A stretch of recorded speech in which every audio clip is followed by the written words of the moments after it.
Good morning friends, मैं रंजीव वर्मा आप सबका अपने चैनल एक्टर, राइटर और फूडी में एक बार फिर से स्वागत करता हूं। दोस्तों, हम लास्ट एपिसोड में बात कर रहे थे 90s की कि कैसे वो सिंगल स्क्रीन थिएटर्स में पिक्चर देखने का मजा आता था, वो समोसे खाते थे, वो पापड़ खाते थे, अलग ही दिन थे, अलग ही माहौल था। तो जैसा मैंने आप सबको बताया कि मेरी जो परवरिश है वो पंजाब में हुई है, जालंधर शहर में।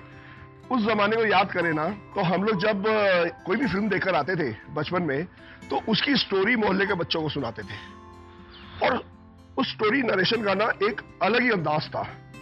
हम ना बैकग्राउंड म्यूजिक भी लगाते थे। कैसे, सुनिए। और विलेन ने हीरोइन को उठाया, अपनी जीप में डाला और लेके भाग गया।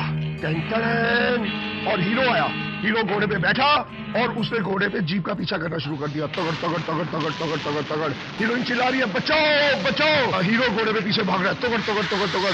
विलेन ने बंदूक निकाली और गोलियां चलानी शुरू कर दी। घिसकाओ घिसकाओ घिसकाओ। हीरो बार बार बच रहा है और घोड़े पे पीछे भाग रहा है, तगड़ तगड़ तगड़ तगड़। फिर विलेन ने स्टेन गन निकाली और स्टेन गन से गोलियां चलाई।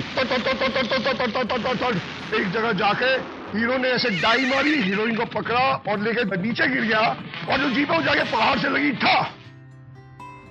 और सारे बच्चे मंत्र मुग्ध कहानियां सुना करते थे और फिर जाके अपने पेरेंट्स से कहते थे कि भैया हमें भी ये फिल्म देखनी है, हमें भी टिकट मंगा के फिल्म दिखाओ। तो एक ना बड़ा प्यारा सा किस्सा मुझे याद आया। हम लोग को ना ये सिलसिला फिल्म आई थी ना यश जी की, तो सिलसिला फिल्म के हमें नाइट शो के टिकट चाहिए 9 से 12। तो हम सारे कजन्स बड़े एक्साइटेड कि इतनी बड़ी स्टार कास्ट है उसमें, और उस जमाने के एक्शन हीरोज हैं। अमित जी, अमिताभ बच्चन है, शशि कपूर है, संजीव कुमार है। तो हम बड़े खुश गए कि जबरदस्त एक्शन फिल्म देखने को मिलेगी, क्योंकि हम पंजाब में सब एक्शन फिल्मों के ही सारे फैन होते थे। तो हम सारे कजन्स बच्चे बड़ी एक्साइटमेंट में नाइट शो देखने गए 9 से 12 सिलसिला। अब जो सिलसिला शुरू हुई तो बेसिकली सिलसिला एक स्लो फिल्म है, रोमांटिक फिल्म है, और जितने बच्चे थे ना वो सारे के सारे सो गए। तो मैं उन कजन्स में सबसे बड़ा था, तो मैं जागता रहा और मैंने पूरी फिल्म देखी। जब हम फिल्म देख के बाहर निकले तो मुझे एक खुराफात सूझी। तो मैंने एक कहानी बनाई और अपने कजन्स को नरेट की। मैंने कहा, यार तुम तो सो गए थे, लेकिन तुमको पता है कि इंटरवल के बाद फिल्म में गब्बर सिंह आया। हमने शोले से बड़े इन्फ्लुएंस थे ना, तो अमजद खान साहब को गब्बर सिंह कहा करते थे। तो मैं कहा, गब्बर सिंह आया और वो रेखा को अपनी जीप में उठा के ले गया। कजन्स कहते, अच्छा फिर क्या हुआ पाजी?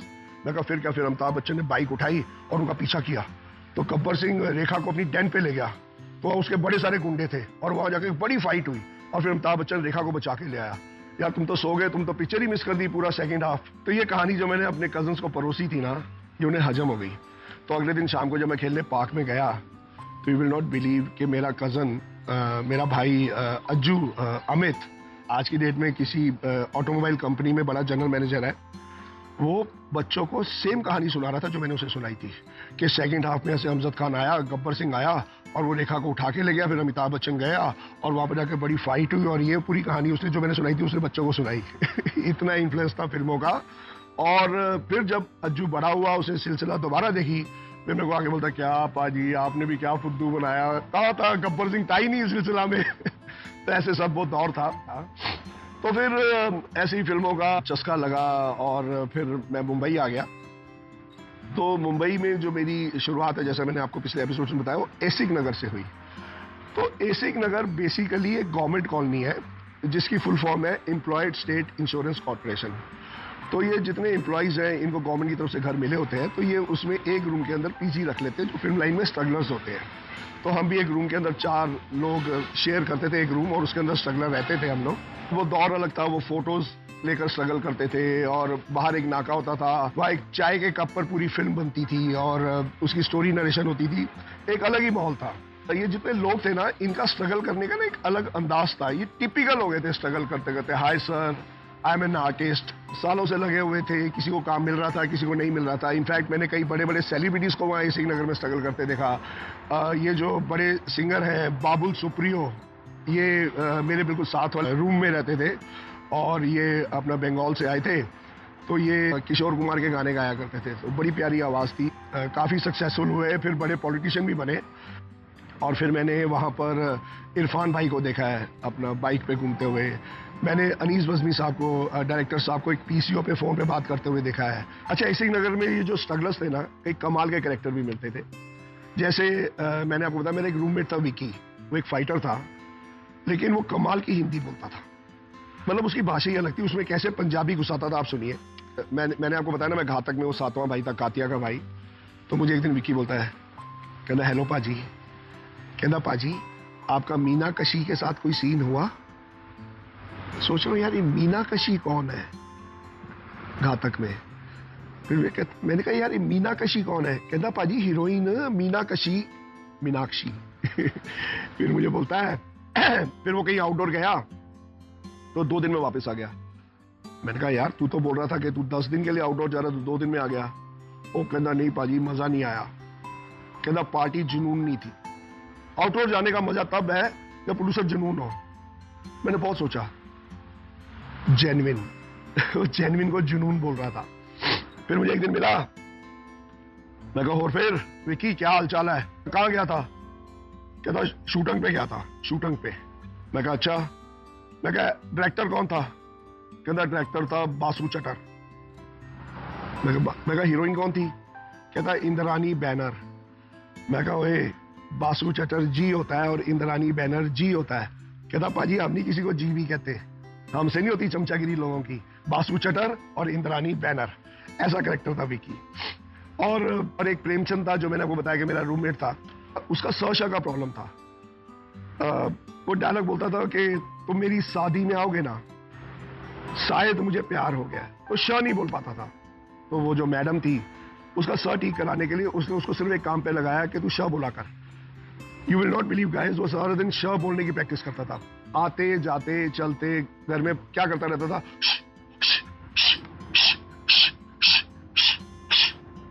तो फिर होता था राजीव भाई श निकल रहे ना, श निकल रहे ना।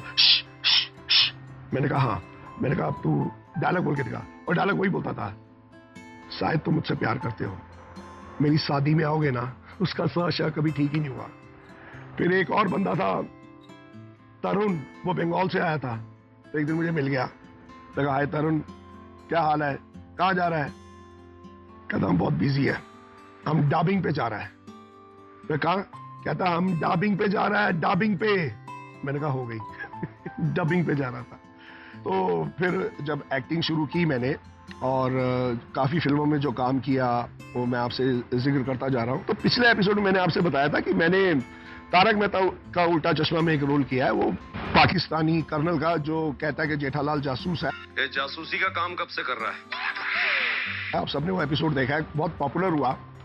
तो मुझे कास्टिंग वाले का कॉल आया कि सर ऐसे शूटिंग है आपकी, तो आपको एक पाकिस्तानी कर्नल बनाया जा रहा है, तो अपनी सेट पे आ जाइए। तो ये जो शूटिंग थी ना, ये बोरीवली में पोयसर करके एक जगह, तो वहाँ एक पुराना सा बंगला था जिसे इन्होंने पाकिस्तान का वो पूरा वो लुक दिया था। मैं वहाँ पहुँचा तो सबको वैसे पाकिस्तानी यूनिफॉर्म्स दे दी गई थी।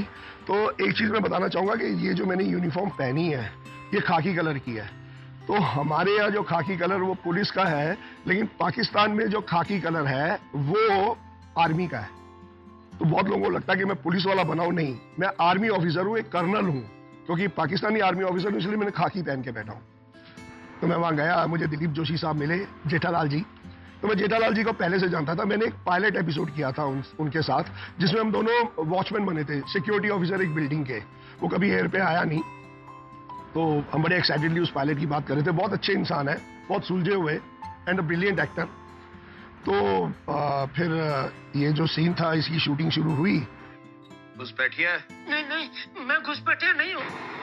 लोगों ने बहुत इस सीन के बारे में बातें की, और इनफैक्ट इस सीन का इतना असर था कि जब ये जेठालाल जासूस की तरह फंस जाते हैं मेरी चुंगल में, तो मैं ऐसे ही मुंबई के लोखंडवाला में घूम रहा था, तो एक साहब आए मेरे पास, मैं अपनी वाइफ के साथ था। तो मैं कहा एक्सक्यूज मी, आपने जेठालाल को पकड़ा है? मैं कहा यस। कहते listen, I am colonel Mukherjee from Indian army, Jethalal innocent है, उसे छोड़ दो। मैंने कहा सर लेकिन, I said leave him immediately, आप ऐसे कैसे उसको पकड़ सकते हैं? वो मार्केट में मुझ पे चिल्लाने लगे। मैंने कहा हाँ सर, मैं 1-2 एपिसोड में छोड़ दूंगा। और वो एक्चुअली नाराज थे कि मैंने जेठालाल को पकड़ लिया है। और इनफैक्ट एक और मजेदार किस्सा हुआ कि उस समय एक ये हाथवे इंटरनेट होता था, तो वो शुरू में फिल्में डाउनलोड करते थे, तो जो ये जीबी मिलते थे, अभी तो अनलिमिटेड जीबी है, उस समय जीबी लिमिटेड होता था। तो वो मेरा जीबी, मैंने कुछ फिल्में डाउनलोड कर ली और जीबी मेरा खत्म हो गया। तो वो हाथवे में एक राज करके बंदा था, मुझे जानता था, तो मैंने राज को फोन किया, यार राज ये क्या है, 4 फिल्में डाउनलोड नहीं की, पूरा जीबी खत्म हो गया। तो राज ने पता क्या कहा, कहता सर जितना जीबी बोलोगे डाल दूंगा, सर जेठालाल को छोड़ दो, वो एक इनोसेंट आदमी है। ये इंपैक्ट था कि मैंने जेठालाल को पकड़ लिया। तो मैं इस सीन की बात कर रहा हूं आपके साथ। तो ये सीन जो इतना अच्छा बना, वो इसलिए बना कि मेरा जो एक्शन था, जो सीन का कंटेंट था, ड्रामेटिक था कि कैसे जेठालाल फंस गया है, उसकी फैमिली काफी उस चीज को लेकर कंसर्न है कि वो पाकिस्तान की तरफ बॉर्डर पार कर गया है। लेकिन इसमें सबसे ज्यादा नोटिसेबल जो चीज है वो है दिलीप जोशी जी के, जेठालाल जी के एक्सप्रेशंस, उनके रिएक्शंस। नहीं, मैं घुसपैठिया नहीं हूँ, वो ऊंट घुसपैठिया है। वो जो न्यूटन्स लॉ है ना, एक्शन रिएक्शन, जितना मेरा टेरर दिख रहा है उतना वो डरे सहमे हुए दिख रहे हैं। अब उनके रिएक्शन देखिए। जरा खातिरदारी तो करने दीजिए।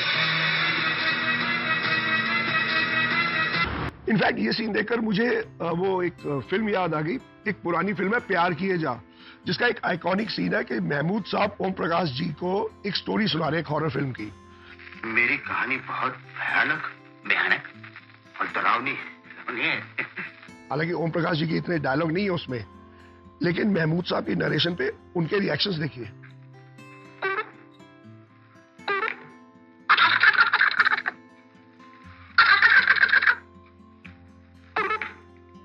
वो कैसे स्टोरी सुना रहे हैं और कैसे वो रिएक्ट कर रहे हैं। तो ये जो इनके रिएक्शंस थे, इन्होंने सीन को ऐसे ऊपर उठा दिया। और यहां पर भी यही हुआ, ये जो जेठालाल जी के, जो दिलीप जोशी जी के जो रिएक्शन थे, उन्होंने सीन को यहां से यहां उठा दिया। Wonderful working with him, what an actor, what a man. Love you Dilip भाई, लव यू। तो इस सीन में एक और बड़ी खास बात थी, ये जो एक्टर है, ये जो 2 पाकिस्तानी सिपाहियों में से एक पाकिस्तानी सिपाही बना है, ये एक्टर, आपको पता है वो भी पतंग उड़ाते हैं। इसका नाम यश कुमार है और ये आज की डेट में भोजपुरी फिल्मों का सुपरस्टार है। जी हाँ, ये इस लड़के की मेहनत है, इसकी डेडिकेशन है कि यहाँ पर इसने तारक मेहता में इतना सा रोल किया है, और इसकी मेहनत देखो कि आज ये भोजपुरी फिल्मों का हीरो है और एक बड़ा स्टार है। So wish you all the best Yash भाई, this is your hard work, आपकी डेडिकेशन जिसने आपको यहाँ तक पहुँचाया। और दोस्तों, ये थी तारक मेहता की बातें, जिसमें मैं जेठालाल को पकड़ लेता हूँ कि वो एक जासूस है। तो मैं आपको अगले एपिसोड में बताऊंगा कि कैसे डैनी साहब की वजह से मेरा पर डे बढ़ गया था। प्लीज आप मेरे एपिसोड्स देखते रहिए और ऐसे प्यार देते रहिए। Love you all, have a very good day, God bless you.